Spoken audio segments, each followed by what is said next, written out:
자, 우리 민수기 8장입니다. 민수기 8장입니다.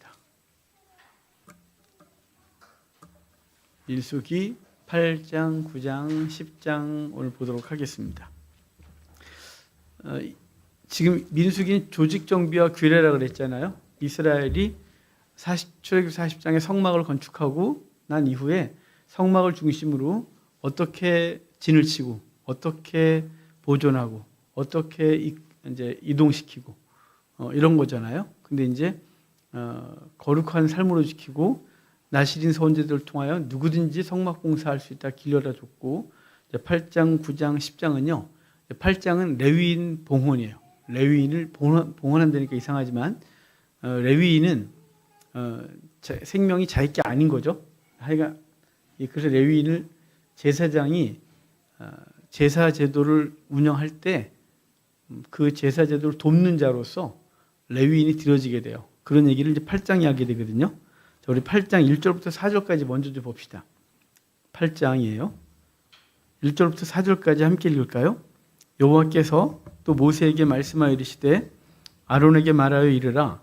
등불을 켤 때에는 7 등잔을 등잔대 앞으로 비추게 할지니라 하시매 아론이 그리하여 등불을 등잔대 앞으로 비추도록 켰으니 여호와께서 모세에게 명령하심과 같았더라. 이 등잔대의 제작법은 이러하니 곧 금을 쳐서 만든 것인데 밑판에서 그 꽃까지 쳐서 만든 것이라. 모세가 여호와께서 자기에게 보이신 양식을 따라 이 등잔대를 만들었더라. 아멘. 자, 이제 등잔대 만들고 등잔대에 이제 불을 피우는 얘기를 하는데요. 사실은 등잔대 만든 얘기는 출애굽기 뒷부분에 있어요. 그죠? 출애굽기 25장부터 30장까지가 그 기본 성막 구조에 대한 얘기를 주님이 말씀하셨어요. 그리고 35장부터 40장까지가 성막 건축이었죠. 건축할 때 이 등잔대 만드는 걸 그대로 그 규례대로 만든 얘기를 했는데, 여기 다시 등잔을 켤 때 그리고 등잔대 이런 얘기를 나와요. 이 얘기를 한 거는 이제 예배가 계속 되어지는 상황에 대한 얘기를 하거든요. 떡상 얘기를 안 하잖아요. 뭐 향단 얘기 안 했고 등잔대 얘기만 하거든요. 그러니까 이제 다 기물을 만들었고 등불을 켜는 것으로 성막 예배가 본격적으로 진행되는 거예요. 그러니까 그래서 성막에 등이 켜져 있다, 예배가 되고 있는 거고요. 등이 그래서 꺼지면 안 되는 거죠. 근데 이스라엘 백성들이 바벨론 포로 끌려갈 때 꺼져요. 그게 당연하죠. 성막도 다 다 없어졌는데 돌아와서 스룹바벨이 성전을 세우고 5년 만에 완성하지만, 그러니까 기초 놓고 15년 중지됐다가 다시 재개해서 20년에 완성하거든요. 그러니까 재개해서 5년 만에 완성해요. 재개하고 한 2년 정도 지난 다음에 예배가 진행돼요. 아직 인테리어, 아웃테리어 제대로 안 된 상태에서 그냥 드려요. 그때 불이 켜지죠. 그러고 나서 그 성전 등이 계속 켜져 있다가 언제 또 무너지냐면 헬라가 유대를 정복하고 에피파네스가 이제 신의 현현이라는 뜻인데요. 유대인들은 에피파네스, 신의 현현, 굉장히 이게 망령된 언어죠. 지가 신이 아닌데, 그래서 에피마네스, 미친놈 이렇게 불렀어요. 그 미친놈이 와서 성소의 예배를 막죠. 그리고 제우스 뒤집히들게 하고 제우스 신상 세우고 난리가 나서 성전 예배가 멈췄다가 마카비 왕조가 그러니까 혁명을 통해서 다시 찾고 성전 청소하고 예배를 드리는데, 그 예배를 드리려고 할 때 기름이 없었어요. 기름 보니까 하루치밖에 안 되는 거죠. 원래 기름을 그냥 아무 기름이나 갖다 넣으면 되잖아요. 안 돼요. 올리브 엑스트라 버진 있잖아요. 그걸 하다가 정결케 하는 과정이 7일 걸려요. 그 지나고 나서야 드릴 수 있는데, 불을 이제 등에다 넣을 수 있는데 그럴 수 없으니까 남은 기름이 하루치밖에 안 되는데, 그게 8일 동안 지속됐다 그래서 그 기간 하누카 수전절을 지금까지 지켜요. 하누카. 이렇게 이스라엘 촛대가 원래 7개거든요. 중간에 봉이 있고 이렇게 세 가지로 해서 7개인데 하누카는 8개 초가 있어요. 8개 또는 9개. 그러니까 8일 뜨는데 가운데가 있고 8개가 있는 촛대가 있고 그냥 가운데였고 8개 촛대가 있는 게 있는데 어찌됐거나 8일 동안 그 성전의 기림이 하루치밖에 안 되는데도 계속 밝혀진 은혜를 기억하고 이제 예배 드리는 거거든요. 그러니까 여기 지금 성전에 불 붙이는 얘기를 하는 건 성막을 건축하고 이제 본격적으로 성전에서 예배가 되어지는 얘기를 하는 게 바로 이 얘기. 이제 그 중간에 우리 레위기에선 했었죠. 레위기에선 우리 레위기 1장부터 5장까지가 5대 제사였고 6장, 7장은 제사를 집례하는 집례자에 대한 규례였고 번수화제권을 그다음에 8장이 제사장 위임식, 9장이 취임식, 10장이 나답과 아비후의 죽음이었어요. 그러니까 이미 예배가 진행됐었죠. 근데 이 흐름이 창세기, 출애굽기, 레위기, 민수기가 아니라 창세기, 출애굽기, 민수기라고 그랬죠. 레위기는 별적으로 빠지고 그러니까 출애굽기 마지막 40장에서 성막 건축하고 봉헌했어요. 그 다음에 성막을 중심으로 어떻게 진을 치고 어떻게 행진하고 어떻게 거룩하게 보존하고 이런 얘기를 했었잖아요. 그리고 이제는 뭐라 할까요? 성전에서 예배를 시작해야 되겠죠. 그 시작의 첫 번째가 촛대에 불 밝히는 거예요. 그래서 여기 이렇게 나온 거예요. 8장에. 생뚱맞게. 이해가 되세요? 지금 흐름상 갑자기 이게 왜 여기서 나와? 우리 레위기에서 본 것 같은데 이미 끝났는데 갑자기 그동안 불이 꺼져 있었단 말이야? 그게 아니고요. 이게 지금 예배가 성막 예배가 시작되는 과정이기 때문에 여기서 이 얘기를 한 거예요. 레위기는 별책이에요. 이해가 되시죠? 표정들이 졸름 피곤하시죠? 표정들이 없으니까 제가 계속 반복하는 거예요. 자, 이래서 가끔은요, 주일 오후 예배를 없애야 되나? 이런 생각이 들 정도로 내가 피곤한 사람들 앉혀놓고 내가 계속 일해야 되는 건가 싶을 때도 있는데요. 어찌됐거나 8장 1절부터 4절까지는 성막이 예배가 시작된 거 얘기해요. 촛대 불 밝혀진 거예요. 우리도 마찬가지죠. 우리 안에 성령께서 딱 오시면서 그분이 불을 갖고 들어오셔서 이제 우리가 성도의 삶을 시작해요. 그래서 이미 진행됐고 그분이 이끄시는 대로 가는 삶을 살고 있는 거죠. 얼마나 감사해요. 우리가 어둠이었는데 그분이 확 와서 우리 가운데 빛을 비추시고 우리 안에 빛을 비추셔서 죄를 보게 하시고 말씀을 깨닫게 하시고 그분이 우리의 길을 인도하심으로 우리가 그 길을 따르면서 살 수 있다는 게 너무 감사하죠. 그러니까 하여간 성막에 불이 밝혀지는 거예요. 자, 5절부터 볼까요? 5절, 6절만 읽어봐요. 여호와께서 모세에게 말씀하여 이르시되 이스라엘 자손 중에서 레위인을 데려다가 정결하게 하라. 자, 지금 성막에서 예배를 드리려면 성막 봉사자들이 필요하겠죠? 성막 봉사에서 1순위가 제사장이죠. 근데 제사장이 아론과 그의 아들들밖에 없었잖아요. 거기다가 우리가 잘 알지만 아론의 아들이 넷이었는데 이제 시작하자마자 둘은 타 죽어요. 바르지 않은 불을 사용했다가 둘 남았죠. 아론과 두 아들. 그럼 제사장이 초기에 셋밖에 안 되는 거예요. 셋이 모든 걸 다 할 수는 없죠. 그래서 그들을 위하여 봉사자로 드린 존재가 레위인인데 사실 레위인은 처음부터 그 출애굽기 32장 이후로 레위인의 생명은 자기 게 아니에요. 이제부터 레위인은 봉헌됐죠. 구별된 자가 되는데 그것은 우리 그 출애굽기 32장에 송아지 우상 숭배 이후에 모세가 내려와서 다 때려부시고 갈아 먹인 다음에 모세가 그러잖아요. 여호와 편의 선자 나와. 그랬더니 레위인이 나왔어요. 그때도 제가 주의할 바 있다 그랬죠. 종종 성경 해석이나 설교자들이 레위인들이 나오고 레위인이 제사장이 됐냐 그럴 때 레위인들은 우상 숭배에 가담하지 않았기 때문이다라는 이상한 말씀들을 하세요. 그건 거짓말이에요. 왜냐하면 성경 안에서 이미 그걸 잦은 그릇에 스스로 증거하거든요. 뭐냐면 송아지 우상 만든 사람이 아론이에요. 제작자가 아론이라고요. 우상 제작자 아론. 그럼 혼자 만들어요?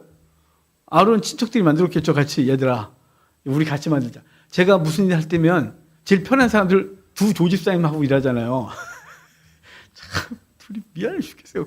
아니 굳은 일은 다 둘이 하고 욕도 다 둘이 먹고 어찌됐든 어떡하겠어요. 친한 걸. 그러니까 자 제가 뭘 하려면 제일 먼저 생각나는 사람 두 조집사님 시간 되죠? 그러고 같이 하는 거잖아요. 우리. 자 아론이 뭘 일하려면 누구랑 해요? 가까운 사람만 해야죠. 레위인이 송아지 우상숭배 최전선에 있었던 사람들이에요. 제일 앞에. 그런데 레위인은 안 했다. 그거 어디서 본 얘기예요? 그건 없어요. 그런 얘기는. 도리어 하나님이 구별한 건 뭐냐면 여호와 편에 선자 나와 그럴 때 모세가 딱 그러니까 그때 레위인이 싹 나온 거예요. 그래서 레위인들에게 걔는 왜 나왔는지도 몰라요. 그때는 뭘 시키는지 모르는데 나왔어요. 아마도 이런 생각 안 했을까요? 모세 우리 편인데 우리 친척 나가야지. 여호와 편의 선자 그럼 우리지 뭐. 그럼 나가는지 모르겠지만 나와요. 그런데 그때 시킨 게 있잖아요. 자, 칼을 들어. 네 앞에 있는 보이는 사람 죽여. 친구든 부모든 누구든 다 죽여. 그래가지고 같이 서 있던 친구들 자기가 눈에 보이는 거 죽이는 거예요. 3,000명을. 그때 그만해 라고 해놓고 그때부터 레위인은 내 것이야. 이렇게 된 거예요. 레위인은 제사장 지파로 구별한 거예요. 그래서 레위인은 구별했는데 어찌됐거나 레위인도 세속적인 사람들이잖아요. 그래서 하나님 앞에 정결케 하고 바쳐지는 시간이 필요한 게 8장이에요. 그래서 레위인을 하나님 앞에 드리고 앞으로 레위인은 어떤 존재가 되냐? 제사장이 제사를 집례할 때 레위인에게 시켜서 해요. 나무회와 물 길어, 짐승 잡아, 뭐 이렇게 재물 갖고 온 사람이 양 갖고 오면 묶어. 양 다리 묶고 죽일 준비 다 해놓고 자 죽일 준비 다 해. 뭐 재치워 뭐 이런 거 있잖아요. 온갖 잡일을 누가 하냐면 레위인이 하는 거예요. 레위인이. 그래서 여러분 그게 거기까지 갈 수 있는 건가요? 그렇지만 우리 이제 목회자들에겐 부교육자 론이라고 있어요. 다 만들면 되는 거예요. 론. 부교육자 론 있는데 그 중에 하나가 이 부분이에요. 담임 목사님이 시킨 대로 하는 거야. 까불지 말고. 그런 분 있잖아요. 그러면 이제 또 뭐냐면 담임 목사님은 잘못 갈 때 부교육자가 이렇게 말할 수 있잖아요. 우리 말하면 돼요. 우리 뭐 부교육자라는 표현이 없어요. 우리 교회는 담임 목사라는 표현 없어요. 주보 보이시죠? 담임 목사 없고 부목사 이런 거 없어요. 일반적인 용어를 사용하다 보니까 그럴 수밖에 없는 거죠. 저는 우리 주보에 설교, 교육 담당이에요. 선교, 청년 담당이고요. 예배 담당이고요. 유초등부 학생회 담당이고요. 그렇게 담당으로 가는 거죠. 이렇게 우리는. 각각 하나님께서 주신 사명대로 다 하는 거지. 근데 어찌됐거나 뭐 대외적으로 어쩔 수 없이 대표로 뭘 해야 될 땐 제 이름을 쓸 수밖에 없으니까 그냥 형식장 담임 목사지. 우린 그런 거 없어요. 부교육자론에선 그 부교육자는 담임 목사의 시종이에요. 담임 목사를 섬겨야 되는 거예요. 거기다가 하나님 종이 아니라 담임 목사 종이다. 이렇게까지 가는 거예요, 우리가. 왜냐하면 교회 질서를 위해서 네가 하나님 종이야? 그럼 네가 해, 개척해. 교회는 담임 목사한테 맡긴 거야. 그럼 너는 순종해. 이게 이제 우리 부교육자론에 있는 얘기인데 저는 동의하지 않아요. 저는 진짜 동의하지 않는데 그게 일반적으로 그렇게 간다 이 말이에요. 근데 이제 거기까지 가서 사용되는 게 이 본문인데 이건 그렇게 가는 것보다는 자 이제 대제사장이 계시고 대제사장 아론이 있고 그들이 제사제대로 집례할 때 그를 옆에서 돕는 자가 레위인이라고 그랬잖아요. 레위인이고 나머지 집하는요. 우리 갑자기 또 이제 그들은 선민이에요. 이런 거 가면 안 돼요. 그들은 우리 민수기 구조에서 이방인. 우리 1장 가볼까요? 그들은 외인 이방인이래. 외인. 1장 51절 봐요. 51절. 그 레위 지파는 계수하지 말라고 하면서 레위 지파는 성막을 보존하는 데 책임을 지라고 하면서 51절. 성막을 운반할 때 레위인이 그것을 걷고 성막을 세울 때에는 레위인이 그것을 세울 것이요 외인이 가까이 오면 죽여라. 여기 외인은 누구예요? 12지파가 외인이에요. 여기서는 이방인까지 갈 것도 없고요. 성막을 중심으로 해서 성막 외에 성막을 보존하는 아론 제사장들 레위인들 말고는 다 외인. 외인이 오면 죽여라 이런 뜻이에요. 그러니까 하나님 편에선 대제사장 아론이 있고 그 아들들이 제사장이고 그리고 밑에 레위 지파가 있어서 하나님 앞에 드려진 존재들인 거예요. 구별된 자. 나머지는 아닌 거예요. 이 성막 구조에선. 그러니까 저와 여러분이 우리는 이제 부교육자론이 아니라 예수 그리스도가 대제사장 되시고 그리고 우리는 그분이 원하시는 일을 감당하는 헌신된 봉헌된 레위인이라고 생각하시면 되는 거예요. 그러니까 우리는 난 제사장이다. 많은 제사장주의가 오케이. 하지만 우리는 하나님 앞에선 주님께서 우리에게 맡기신 사명을 묵묵하게 그 사명 감당하는 거예요. 왜 나한테 이런 일을 시켜서가 안 해요. 저는 우리에게 우리의 삶의 자리 네가 이걸 감당해. 그러면 이유가 왜 이래요? 난 이런 게 싫은데요가 아니라 거기서 하는 거예요. 그냥 그 자리. 하나님, 저는 제 목회 상을 원했던 자리가 이 자리가 아닌데요. 시끄러 거기에 이러는 거예요. 저는 여기가 원했던 자리 아니에요. 저는 서울에서 사역하는 걸 원했던 사람이 아니고요. 제 첫 사역지가 단독 목회 사역지가 포천이었어요. 왜냐하면 제가 꿈꿨던 거 전원에서 물고기도 잡아먹으면서 나무 그늘에 앉아서 평소엔 땀도 흘리고 흙 만지고 이러면서 사는 게 제 꿈이었기 때문에 제가 처음으로 단독 목회를 했던 게 포천 전원교회였어요. 아무도 안 와서 손 들고 나왔지만요. 그리고 용산에 와서 후임들 갔다가 거기서 모함 받고 울고 억울해서 나왔어요. 그리고 개척했고 광명시에서 그 다음에 구이동 갔다가 여기 온 거예요. 그러니까 저는 항상 교회를 옮길 때쯤 되면 시골 생각했거든요. 저기 어디 가서 조용한 데 가서 그럼 밥은 안 굶어요. 걱정하지 마요. 도시에 살던 사람들은 어떻게 먹고 살까 걱정이잖아요. 걱정할 거 없어요. 그냥 시골 가면 다 먹을 거예요. 지천이 먹을 거예요. 그냥 물가면 가면 고기 다 먹을 거고요. 들판에 다 먹을 거고요. 겨울 되면요. 아유, 토끼 잡아 먹을 때고요. 이 촌에서 자라는 사람들은 먹는 게 걱정이 없어요. 그러니까 어디가 살든지 사는 건 문제가 아닌데요. 저는 제 삶은 원했던 자리는 그런 데가 아니에요. 사람들과 후지겨 살고 뭐 같이 말씀 나누고 이번에 시골에서 몇몇 안 돼도 그들과 하나님 말씀 나누고 그게 제가 꿈꿨던 삶인데 아니에요. 지금 여기야 그럼 가는 거죠. 청담동 올 때 제 집사람들 얼마나 추적하는 줄 아세요? 왜 일로 보내요? 왜 소돔과 고모라로? 여기가 소돔과 고모라가 아니지만 저는 서울의 중심으로 들어오면 점점점 소돔과 고모라 같았거든요. 왜요? 그래서 여기도 왔어요. 여러분, 우리는 우리의 삶의 자리 제가 선택하는 게 아니에요. 여러분이 선택한 게 아니고요. 주님이 여기야. 레위인을요. 이거 해. 그러면 하는 거예요. 레위인이 선택하는 게 아니고요. 제사장이 그게 필요해. 그럼 하는 거예요. 나무 좀 해와요. 물 좀 떠오시고요. 제가 좀 재 좀 치워요 오늘. 여기 핏물이 너무 많이 묻어있는데 핏자국 좀 닦고요. 뭐 등등등 그러면 그거 하는 거예요. 근데 그게 투덜거릴 일이 아니고요. 그거는 사실은 성막 안에서 봉사하는 건 은혜의 자리였죠. 그걸 누가 부러워했어요? 12지파가 부러워해서 나실인 서원제도가 만들어졌잖아요. 너도 그거 하고 싶어? 그러면 서원해. 그래서 일반 사람들 내려놓고 거기 와서 봉사할 수 있다고 한 게 나실인 서원제도라는 건 얼마나 이게 영광스럽고 행복하고 복된 자리인지 모르다는 거죠. 그럼 교회 일이 복되다? 행복하다? 그런 얘기하는 게 아니에요. 우리의 삶의 자리가 복된 자리라는 거예요. 자기는 그 자리가 싫죠. 왜냐하면 우리는 늘 비교 대상이 있거든요. 늘 남들과 비교하고 자기가 꿈꿨던 삶하고 비교하면 자기는 늘 불망이에요. 아니 여러분이 지금 삶의 자리가 원했던 자리인 사람이 어디 있어요? 저는요. 아니죠. 저도 이왕 도시에서 목회했으면 도시 목회면 더 커야죠. 근데 그게 아니었고요. 우리는 늘 비교 대상이 있기 때문에 불안하다고 느끼는 건데요. 하나님은 우리에게 가장 알맞은 자리 주신 거예요. 그 자리에 있어야 너는 행복하고 그 자리에 있어야 네가 천국을 소망하고 그 자리에 있어야 네가 성도가 되고 그 자리에 있어야 네가 거룩해진다고 하는 자리를 주님께서 가장 잘 하셔서 우리에게 맡긴 자리거든요. 오늘 레위인은 봉헌되는데요.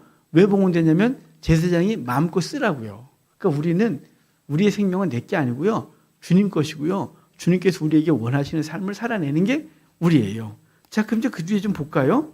이제 레위인을 데려다가 정결하게 하래요. 레위인이 부정했죠. 똑같은 사람이었으니까. 레위인을 구별되게 드리려면 정결케 해야 드리잖아요. 그래서 7절 보면 너는 이같이 하여 그들을 정결하게 하되 곧 속죄의 물을 그들에게 뿌리고 그들에게 전신을 삭도를 밀게 하고 그 의복을 빨게 하여 몸을 정결하게 하래. 그러니까 정결수 뿌리고 목욕하고 그 다음에 털을 삭도로 다 미는 거예요. 온몸을 다. 그러니까 털 다 밀고. 왜 그러냐면요. 털이 부정하다고 느꼈기 때문에 그래요. 털이. 그러면 머리털은 왜 나시린에게 밀지 못하게 했냐? 이건 은혜를 상징하는 거고요. 고대 때 왜 털이 부정했을까 싶으면 인간에서 나는 모든 것들뿐만 아니라 이게 이제 고대 때 질병이나 이런 것들이 이렇게 부정하게 털 사이에 등등 그래서 저희 아프리카 사람들이 갖고 있는 생각은 이 머리 다 밀잖아요. 이집트는 머리가 길면 부정해요. 머리가 짧아야 정결해요. 그래서 이집트 문화는 다 빡빡이에요. 거기다 가발 썼죠 나중에. 왜냐하면 태양열이 뜨거우니까 가발을 쓸 수밖에 없었어요. 근데 머리를 기르자니 머리가 막 파고 들어갖고 오염시키고 그다음에 거기 벌레들이 앓고 아프리카 사람들 막 이렇게 뽀글뽀글 하잖아요. 그래서 그 다 부정했던 거예요. 이렇게 질병이 생기고 다 미룬 거예요, 이집트 사람들이.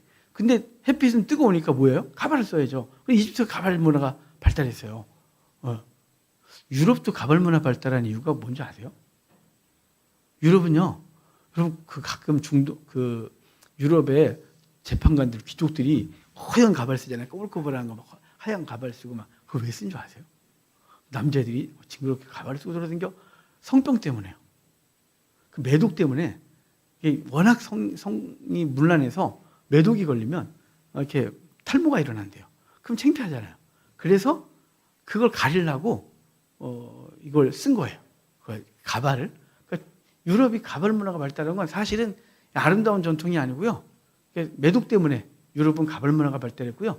이집트 가발은 머리가 뜨거워서 땡볕에서. 근데 그거 머리를 밀다 보니까 부정해서. 그래서 우리 요셉 얘기에 요셉이 감옥에서 나올 때 다 밀잖아요. 싹 밀고 그리고 바로 앞에 나가요. 왜냐하면 털은 부정했기 때문에 그래요. 그런데 그와 달리 이스라엘의 제사 그 어떤 머리털은 머리카락은 못 밀게 했어요. 나실은 거룩했죠. 빡빡 미는 건 아니고요. 유대인들은 머리 안 깎았냐? 깎았어요. 이렇게 머리 잘랐죠. 그런데 머리를 밀지 못하게 했고 빡빡으로 둥글게 깎지 못하게 하고 등등 그러는데 이 나실은 서원제도 또 그 다음에 그 문둥병 그리고 유출병 거기서 부정해 있다가 나으면 뭐예요? 털을 다 밀었어요.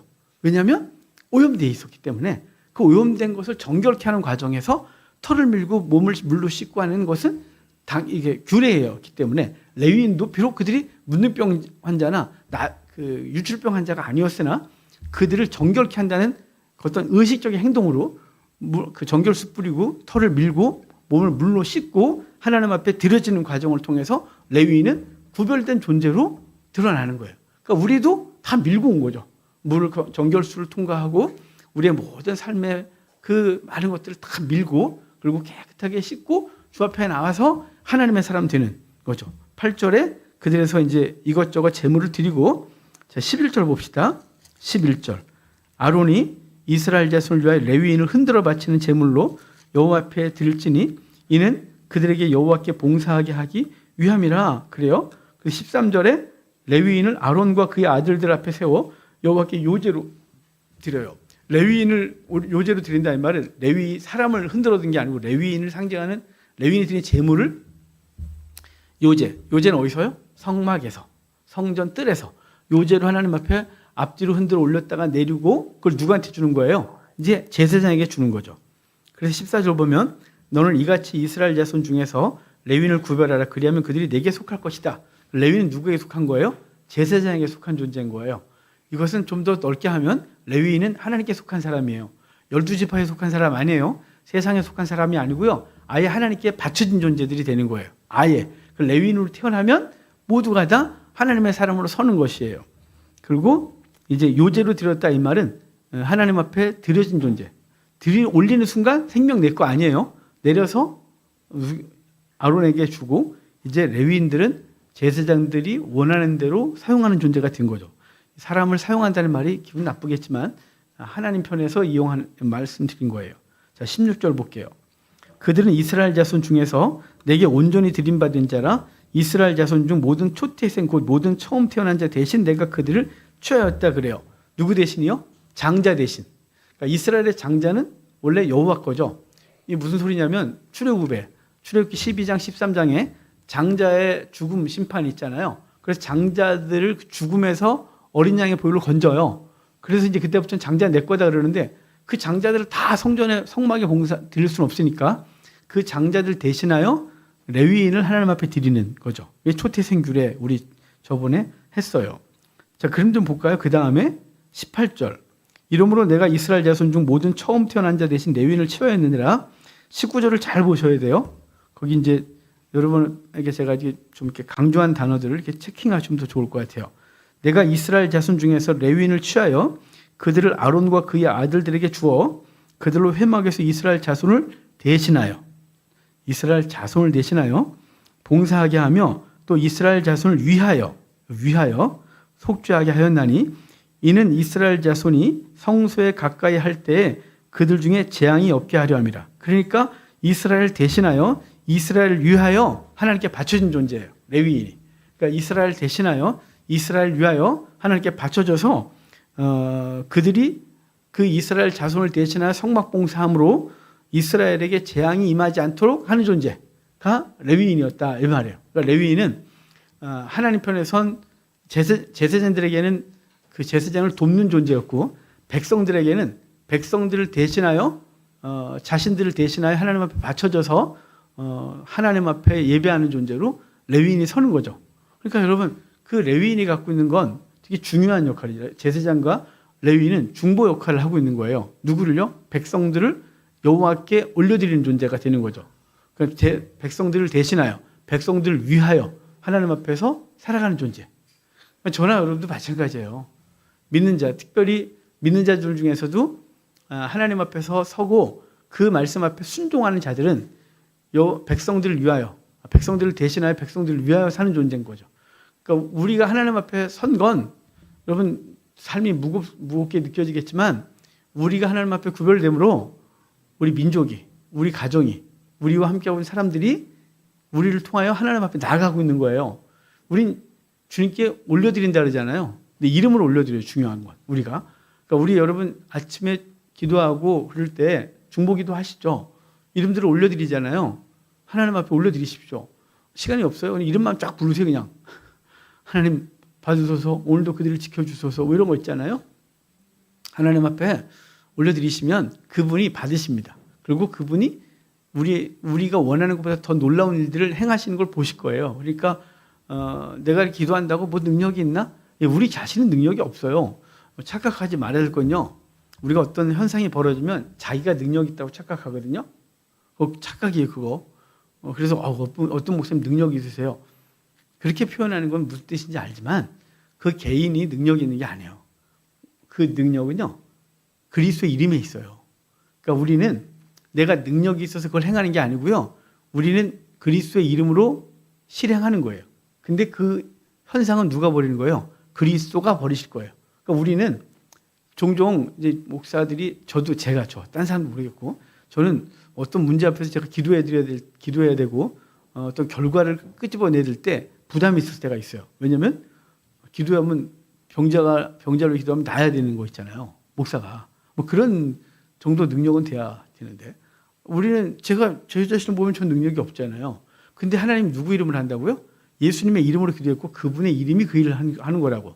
우리는 그분의 이름을 갖고 선포하고 그분께 그 문제를 올려드리는 게 우리 일이라고. 근데 내가 그걸 하려고 하니까 부담스럽고 때로는 벌어지지 않으면 이상하고 또 현상이 벌어지면 지가 영광받고 이러고 있는 거예요. 문제가 심각한 거죠. 우리 김장팔 장로님이 우리 코로나 때 그 주사 후유증으로 거의 돌아가실 뻔하셨잖아요. 진짜 돌아가실 뻔했어요. 그 피를 계속 수혈했잖아요. 근데 병원에서 그날 마지막 수혈한다고 했어요. 더 이상 수혈도 횟수가 있대요. 계속 남의 피를 계속 넣을 수가 없으니까 이제 그날로 마지막 수혈한다고 했었어요. 더 이상 손 쓸 게 없다고. 이제 그러니까 뭐 어떡하겠어요. 이미 모든 수치가 아주 극악인 걸. 그래서 그때 병원 신방 안 되는데 장로님께 그 얘기를 듣고 병원 로비까지 내려오실 수 있다 해서 갔죠. 가서 병원 로비에서 기도해 드렸어요. 제가 할 수 있는 게 뭐가 있겠어요. 의사도 손 넣는다는데 의사도 마지막으로 수혈을 하고 더 이상 우리가 할 수 있는 게 없습니다. 이게 끝이었어요. 그리고 수치는 이제 다 내려놔야 되고 우리 김 장로님 되게 담대해요. 웬만해서는 벌벌 떨고 목사님 죽게 생겼어요. 어떻게 하면 좀 매일 텐데 우리 장로님 그런데요. 그럴 때 우리 장로님 대빵 담대해요. 그래서 뭐 제가 무슨 능력이 있겠어요. 하나님 앞에 안타까움으로 우리 장로님께 안수기도 해드리고 장로님 갈게요. 그래서 왔어요. 여러분 놀라운 우리 다 아는 거잖아요. 그날로 수치가 회복됐어요. 그리고 며칠 있다가 퇴원하셔서 지금까지 건강하신 거예요. 여러분 우리는 제 능력이요? 아니 그렇게 말씀하시면 안 된다 그랬죠.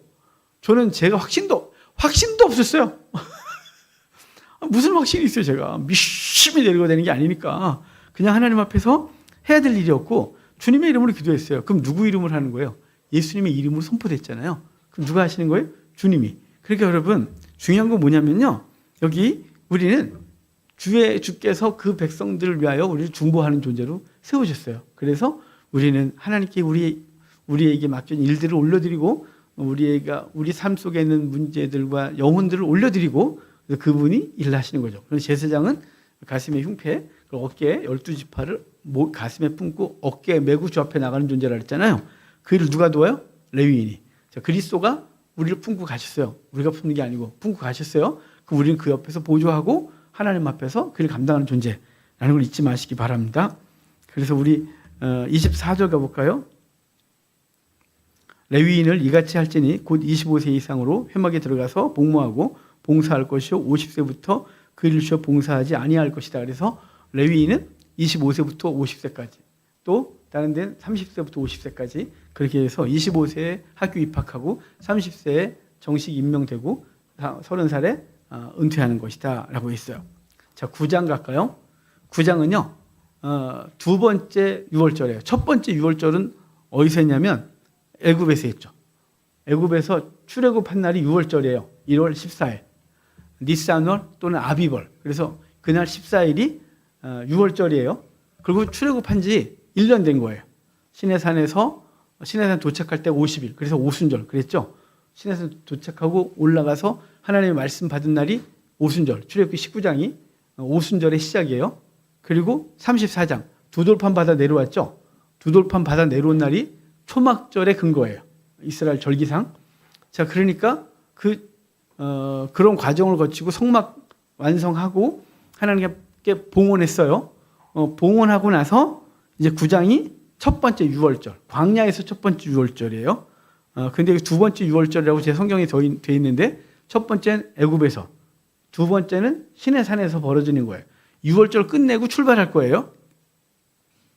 자, 3절 볼까요? 3절. 그 정한 기일 곧 이달 14째 날 1월 14일. 그래서 유월절을 지키는데요. 10절 가봅시다. 10절. 이스라엘 자손에게 말하여 이르라. 너희나 너희 후손 중에 시체로 말미암아 부정하게 되든지 먼 여행 중에 있다 할지라도 다 여호와 앞에서 마땅히 유월절을 지키되. 자, 유월절을 지키는데 부정하면 안 되죠. 부정한 존재는 유월절을 못 지켜요. 근데 해필이면 유월절과 자기가 부정한 행위가 겹칠 때가 있겠죠.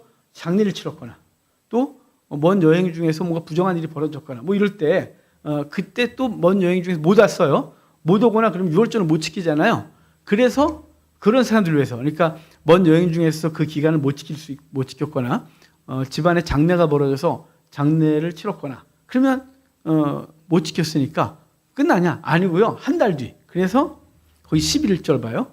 둘째 달 14째 날에. 그러니까 한 달 뒤에 다시 해. 그래서 한 달 뒤에 다시 유월절을 지킬 수 있는 거예요. 그러니까 유월절이 얼마나 중요한지 그때 못 지키면 다음 달에도 지켜라고 말하죠. 이스라엘의 3대 절기가 있어요. 무맥수, 출애굽기 레위기 23장에 나오죠. 무교절, 맥주절, 수장절. 아, 참 오늘이 일반 교회들이 맥주절로 지키는 날이에요. 맥주감사절. 이 맥주감사절은 전혀 다른 거예요. 이거 우리나라만 있는 절기예요. 전 세계 어느 교회도 없는 맥주감사절. 사실 맥주감사절은 구약의 맥주감사절은 신약이 뭘로 바뀌었다고요? 오순절, 성령강림절. 그래서 성령강림절은 이미 5월 달에 했어요. 우리가 5월 때는 6월 왔다 갔다 하는데 그때 했어요. 이 맥주절은요 우리나라에만 있는 절기예요. 우리 옛날 이모작 할 때 보리를 추수하고 보리나 밀을 다 추수하고 그래서 전반기 감사를 드린다고 한 게 이 7월 첫 주 맥주감사주일이에요. 우리나라만 있는 거예요. 근데 이거는 안 없애요, 우리가. 왜 안 없애냐면 도리어 성령강림절을 안 지키면서 성령강림절 헌금 봉투도 없는 우리나라, 이상한 나라, 기독교가. 근데 맥주감사절 왜 지킨 줄 아세요? 우리 지금 보리 추수해 누가? 여기 보리 추수한 밀 추수하신 분 계세요? 우리나라가 없어져 남부지방 외에는. 왜 계속 지킬까요? 성경에도 근거가 없는 걸. 오순절로 이미 성취가 됐고. 그러니까 오순절에 맥주감사절을 드린다. 그럼 뭐 그러려니 할 수 있어요. 근데 맥주감사절은 오순절로 성취됐단 말이에요. 더 이상 맥주감사절을 지킬 이유가 없는 거예요. 유월절은 뭘로 성취됐어요? 부활절로. 추수감사절. 추수감사절은 미국 교회가 갖고 들어온 거라서 우리 그냥 그걸 자연스럽게 받아들인 거고 우리 초막절을 지키지는 않잖아요. 그죠? 구약절기예요. 구약절기들은 예표거든요. 예수 그리스도의 예표. 예수 그리스도에 대한 예표이기 때문에 그걸 우리가 굳이 절기 지키지 않는 거지. 이단들이나 지키죠. 하나님의 교회 뭐 이런 애들. 그런데 개혁교회에서는 절기를 지키지 않아요. 그런데 그럼 절기인데 왜 부활절을 지키냐? 성취기니까. 예수 그리스도의 부활, 죽으심과 부활을 기념하여 드리는데 그게 뭐가 겹쳐요? 6월절과 겹칠 수밖에 없는 거죠. 6월절에 돌아가셨으니까. 그리고 성령 강림절이 맥주절과 겹칠 수밖에 없는 건 77절, 오순절, 맥주절에 성령이 임하셨어요. 그래서 성령의 임하심을 기억하여 기념하고 기억하는 절기가 오순절, 성령 강림절이죠. 우리 초막절 안 지켜요. 근데 추수감사절, 이건 1년에 추수를 감사하는 거 미국 교회가 갖고 있었던 걸 한국 교회가 갖고 들어왔기 때문에 자연스럽게 받아들인 거예요. 그죠? 그런데 초막절 안 지키죠. 우리 그거 지키는 교회들이 있어요, 요새. 그거 지키지 마요. 지키면 안 되는 거예요. 왜 안 되냐면요. 그걸 지킴으로 그리스도가 사라져요. 그걸 지키는 순간 그걸 지켜야 된다. 지키는 건 의무잖아요. 그리스도가 예표, 그건 예표고 그리스도가 성취인데 그러면 초막절 성취는 언제냐? 예수 그리스도 강림 때예요. 그리고 이미 계속 우리 추수를 하고 있는 거니까 그리스도의 강림이 재림 때 그 일이 완성되는 것으로 그림자로 보는 거예요. 그림자와 성취로. 그런데 여기 지금 6월절, 3대 절기에서 제일 중요한 게 6월절이에요. 그래서 오순절을 못 지키면 그 다음 달에 지키라는 규례가 없죠. 초막절 지켰는데 못 지켰으면 그 다음 달 다시 지켜. 없어요. 근데 6월절만큼은 못 지켜도 그 다음 달 다시 지켜. 라고 말하는 거예요. 그래서 3대 절기에 유대인들 남자들은 다 예루살렘에 와야 되잖아요. 광야에 있을 때 같이 모여 사니까 상관없고 실로에 갔다가 예루살렘으로 오는데요. 실로든 예루살렘이든 1년에 3차례 반드시 여호와께 나가야 되는 거예요. 그런데 3차례 다 나갈 수가 없다. 뭐 먼 나라에 있거나 삶이 그렇게 못한다 그러면 딱 하나 지키라고 그래요. 딱 하나 지키라 수 있는 게 지켜야 되는 게 6월절이에요. 왜냐하면 6월절은 그리스도의 죽음과 부활을 의미하기 때문에 그래요. 그게 구원의 시작이고 완성이기 때문에 그래요. 그 뒤에 거는 그리스도가 죽으시고 부활하시고 승천하심으로 약속하신 것들이 성취되는 거라서 이게 제일 중요해요.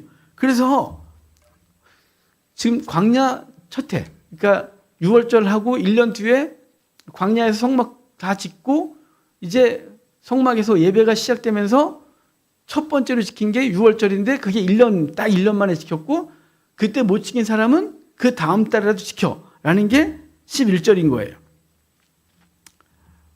이걸 지키지 않으면 끊어진다. 뭐 이거죠? 자, 14절 봐요. 만일 타국인이 너희 중에 거류하여 여호와 앞에 6월절을 지키고자 하면 6월절 율례대로 그 규례를 따라서 행할지니 거류민에게나 본토인에게나 그 율례는 동일할 것이다. 그러니까 6월절은 이방인이고 뭐 상관없이 다 지켜라. 얼마나 놀라워요. 6월절은 유대인만 지켜, 이방인은 지키지 마. 이게 아니고 다. 그러니까 6월절의 규례는 누구에게 적용되는 거냐면 모든 인류에게 그걸 기억하고 하나님 앞에 드리는 거예요. 예수 그리스도가 우리를 구원하신 그 놀라운 은혜가 혈통이나 지역이나 세대에게 국한된 게 아니라 누구에게나 열려있다는 사실이에요. 그리고 그것을 반드시 지켜야 될 것으로 2번 반복하죠. 15절 봅시다. 성막을 세운 날에 구름이 성막 곧 증거의 성막을 덮었대요. 이게 이제 우리 출애굽기 40장에 성막 건축하고 봉헌했을 때 하나님의 영광이 성막에 가득한 상황을 다시 보여주는 거예요. 재탕이 아니라 지금 민수기는 출애굽기 40장의 연결 부분이라 해서 그걸 다시 보여준다 그랬어요. 자, 그런데 구름이 떠오르고 멈추고 하는데요. 자, 18절을 봅시다.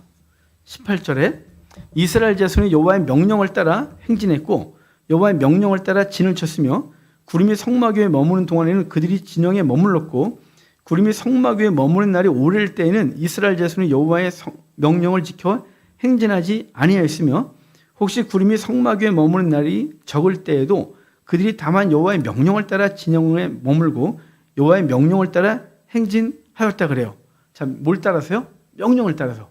명령 따라서 정착하고 명령 따라서 이동하고 했다는 거예요. 그러니까 주의 백성들의 삶은 누구의 명령 따라 움직이냐면 주의 명령 따라 움직이는 거예요. 주께서 이끄시는 대로. 그러니까 우리는 되게 예민해야 되죠. 뭐에 예민해야 돼요? 이스라엘 백성들이 구름과 불기둥에 예민했다면 우리는 그분이 어떻게 일하시는지에 대한 예민함으로 갖고 있어야 해요. 성경을 통해서 우리 삶을 보고 우리 삶 속에서 어떻게 주께서 일하시는지를 따라서 한 걸음 한 걸음 가는 거예요. 앞서가는 게 아니고요. 앞서가면 실수하겠죠. 왜냐하면 광야를 모르잖아요, 우리가. 그런데 성막 구름이 떠오르면 그분이 앞서가시기 때문에 또 그분의 명령을 따라서 우리를 움직이는 거죠. 그래서 22절 보면 이틀이든지 한 달이든지 이러잖아요. 더 있고 싶은데 가, 그럼 가고.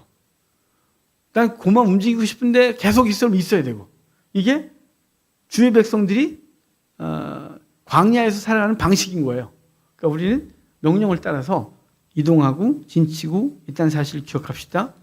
자, 10장 볼까요? 10장엔 이제 나팔 신호를 통하여 그들이 출발하는 얘기거든요. 자, 9절 봅시다. 9절. 또 너희 땅에서 너희가 자기를 압박하는 대적을 치러 나갈 때에는 나팔을 크게 불지니 그리하면 너희 하나님 여호와가 너희를 기억하고 너희를 너희의 대적에서 구원하시리라. 자, 나팔을 크게 불어서 이스라엘 백성들의 행진을 알리고 이동했거든요. 그런데 여기 더 한 가지 추가되는 건 뭐냐면 이스라엘 백성들이 그 어떤 대적과 싸우러 나갈 때 나팔을 크게 불면 어떻게 한다고요? 여호와가 너희를 기억하고 너희를 너희 대적에서 구원하시리라. 이렇게 말해요. 나팔을 불어요. 찬송하고 신호를 대고 기도하고 뭐 이런 거겠죠.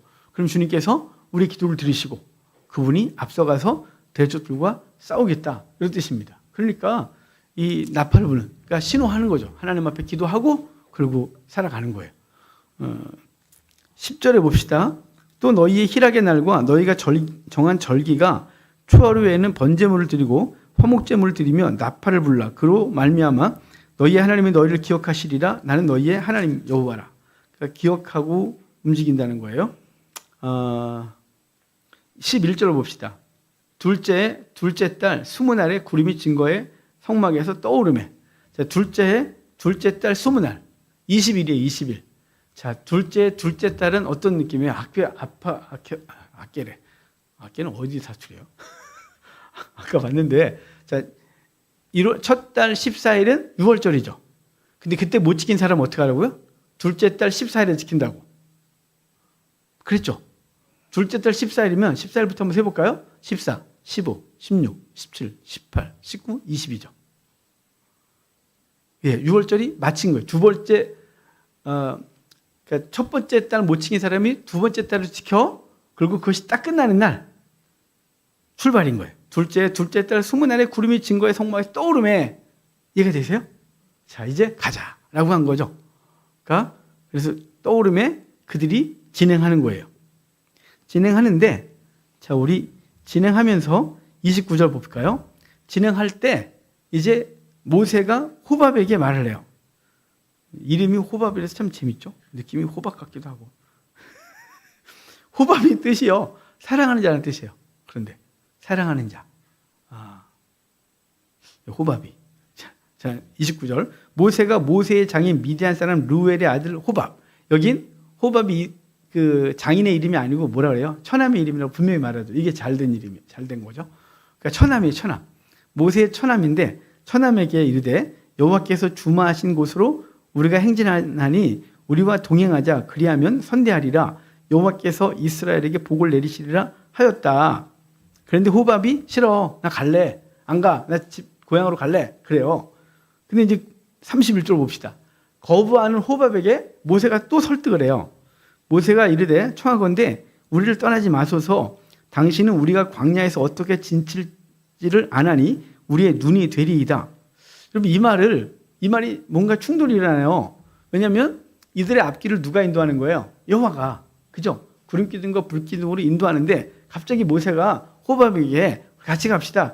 싫어요. 나 고향으로 돌아갈 거예요. 왜 그러셔? 했더니 아니, 당신이 광야를 잘 아니까 우리가 어떻게 행진할지, 어떻게 진칠지, 어떻게 할지 당신이 잘 아니까 우리를 도와주세요. 그래요.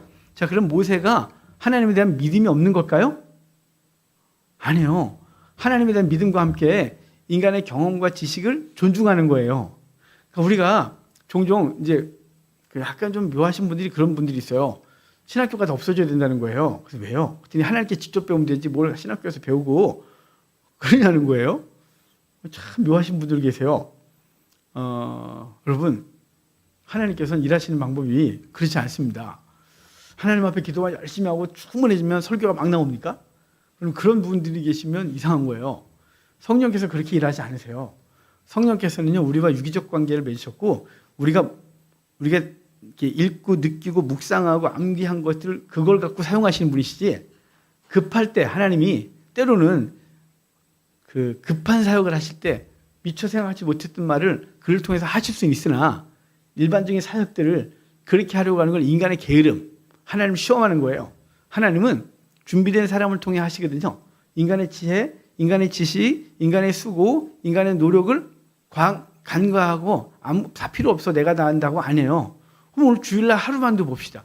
주일날 하루 여러분이 다 각자 자기 봉사의 자리에서 열심히 해주셨어요.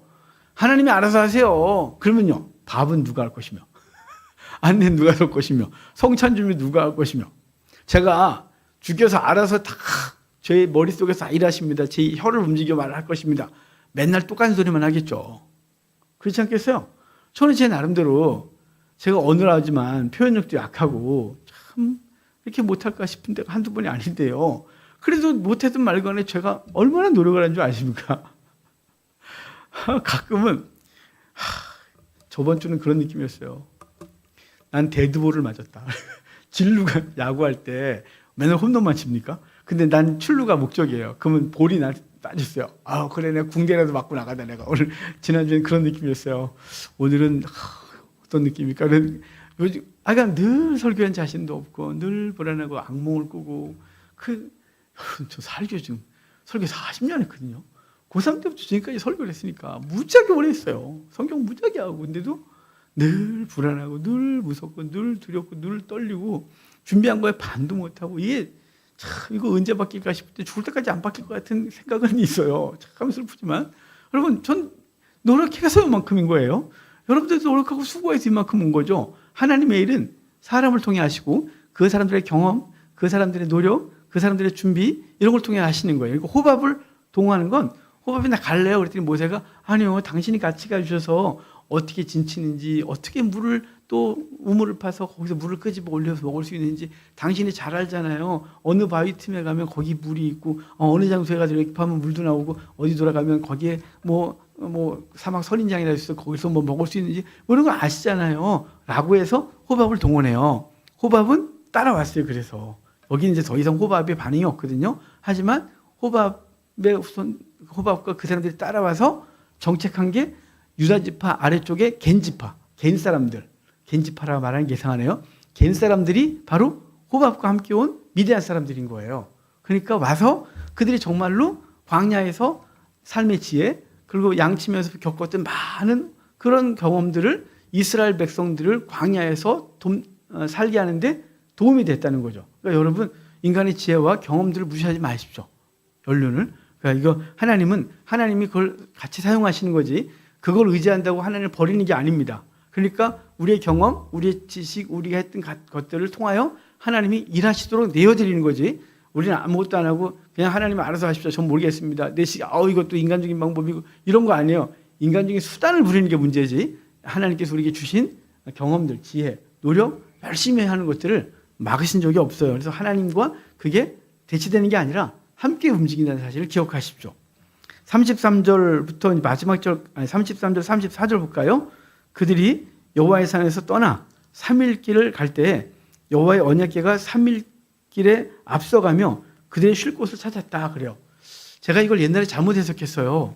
그래서 예전에 저에게 공부하셨던 분들은 정말 죄송해요. 이거 잘못 해석해서 3일 길 앞서갔다 이 말이 여기서부터 3일 길 먼저 가셨다고 생각했거든요. 그게 아니고요. 지금 3일 길 뒤에 벌어진 11장 얘기 때문에 하는 얘기예요. 11장 다베라 사건이 있는데 그 3일 길 동안 하나님이 같이 하셨다는 거죠. 구름 기둥이 가고 있는 거예요. 여러분 생각해 봐요. 3일 길 먼저 갔으면 어디 간 줄 알고 따라가요. 그렇지 않겠어요? 운전을 하다 보면 몇 대가 같이 갈 때 있잖아요. 그러면요, 앞차 안 놓치려고 요즘은 내비 있으니까 네 먼저 가든지 말든지 상관없잖아요. 예전에는요, 제일 힘들었던 게 어디냐면 그 교회 수련회 갈 때 여러 차 같이 갈 때 그 다음에 장례식 따라가면 이 장지가 어딘지 모르는데 앞에 차가 막 가면 정말 깜빡이고 정말 죽으라 쫓아 생겼어요. 누가 끼어들면 난리 나고 놓치니까요. 이거 뭐 길도 모르겠는데 막 가니 그 옛날엔 되게 스트레스요 그거. 요즘은 내비가 있어서 먼저 가든지 뭐 어쩌든지 간에 거의 장소만 도착하면 되니까 상관이 없는데 그 놓치면 안 되잖아요. 자, 3일 길 앞서갔다 칩시다. 아니 3일 길을 앞서갔으면 뒤에서 어떻게 따라가요? 근데 저는 옛날에 그렇게 해석했어요. 너무 죄송하죠. 그게 아니고 3일 동안 이동한 거예요. 가데스 시내 산에서 다베라까지 3일 길 간 거예요. 이해가 되세요? 3일 길 갔고 그 길을 주님께서 앞서가시고 그 백성들을 따라갔다는 얘기를 하는 게 3일 길 앞서갔다요. 저 예전에 잘못 해석해서 3일 길 먼저 가시고 3일 길 우리가 갈 길 3일 길 먼저 가 다 준비해 놓으셨다 이렇게 해석해서 했는데 너무 창피해요 그거. 그러니까 원어를 보고 이렇게 앞뒤 문장을 보니까 제가 잘못했다는 걸 알았죠. 참 창피했어요. 그럴 때마다 머리가 쭈삣쭈삣합니다. 이거는 그냥 3일 길을 갔다는 거예요. 시내산에서 출발해서 3일 된 곳에서 다베라 사건이 11장 사건이 벌어지는 건데요. 그때까지 어찌됐거나 하나님이 앞서 행하셨다는 걸 말하고 있는 거죠. 그러니까 주님께서는 우리 앞서 가셔서 늘 우리와 함께 하시고 쉴 곳을 예비하시고 예? 갈 곳을 또 준비하시고 가게 하시고 이런 뜻이에요. 여러분 주님께서 매일매일 우리의 삶을 이끌어 가심을 믿고 비록 우리가 보이지 않는 인생길 살지만 주님께서 앞서 가시고 우리 그 뒤를 따라가면 주님이 미리 예비하셨음을 기억하시길 바라요. 오늘 이제 우리 남전도에 거기 밥을 먹을 때 우리 그 김용희 권사님 발가락을 다치셨잖아요. 되게 안 좋게 다치셨더라고요. 내가 하여간 빨리 치유되셔야 되는데 할 일이 얼마나 많으신데. 근데 아들하고 이제 바로 옆에서 밥을 먹었는데 이제 어떻게 해요? 그랬더니 그래요.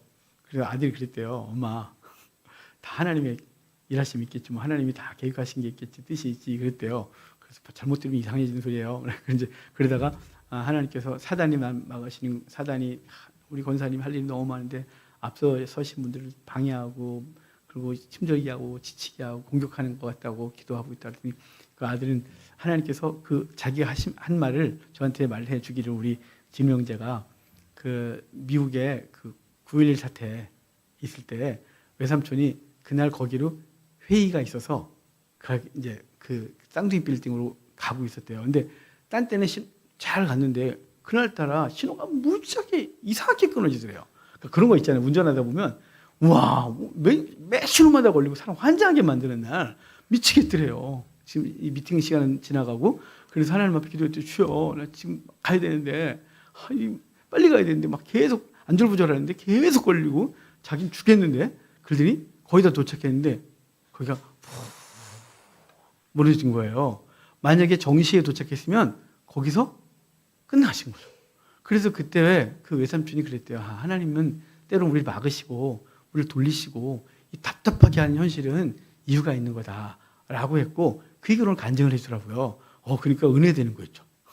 하나님께서 다 막으시고 우리에게 때로는 고통을 주시고 왜 이래요 하나님? 그러니까 머물러 있고 막 속이 터지고 빙빙 도는 것 같고 아무 일도 안 하시는 것 같고 막 이럴 때에도 하나님이 이유가 있으신 거예요라고 엄마한테 말했고 그 사건을 그 의미를 저에게 그 간증을 해주시는 거예요. 미국에 있을 때 외삼촌 그 사건을 그 9.11 사태 때 여러분 하나님께서 다 아세요. 그래서 우리 앞길을 주님이 이끄시고 3일 길이지만 여기선 그 길 동안 쉴 자리 예비하시고 갈 길 준비하시고 다베라까지 가게 하신 하나님의 은혜를 입고 있는 거죠. 그리고 도착해서 35절 36절에 이제 선포가 있어요.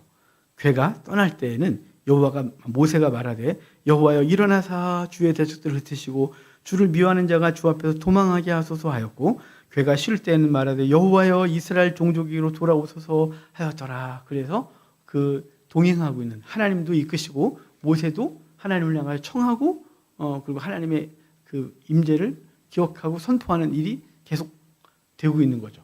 여러분 오늘도 이제 우리는 주일 예배를 마치고 또 우리 내일부터 우리에게 또 맡겨진 세상에서의 삶을 또 살아가게 됩니다. 그 속에서 하나님이 이끄심을 믿고 또 때로는 우리가 원치 않는 자리 이 자리에 너무 오래 머무는 것 같아서 너무 힘들고 하나님이 일을 안 하십니까 싶을 때도 그분이 일하고 계시다는 사실을 기억하고 3일절 앞서 행하시면서 우리 쉴 곳을 예비하시고 준비하고 계신 걸 믿고 오늘 우리는 답답하고 미래가 보이지 않아서 힘이 들지만 하나님의 계획하실 믿고 하나님을 신뢰하여 우리에게 주어진 삶들을 감사로 살아내는 우리가 되기를 바랍니다. 또 이번 한 주간도 우리에게 함께하고 있는 사람들 위해서 기도해 주십시오. 교회를 위해서, 나라와 민족을 위해서. 오늘 우리 조 집사님이 한국 경제에 들여온 이 어두운 그림자를 놓고 기도하셨고, 또 우리 전국의 안정을 위해서도, 한국 교회를 위해서도 기도하시고, 가까이 있는 우리 함께하고 있는 우리 한교회 식구들을, 그들의 삶의 문제들을 내 문제로 여겨 이름을 올려드리고 문제들을 올려드리는 귀한 날, 이번 한 주간 또 되기를 주의 이름으로 축복합니다. 기도하고 마칩시다.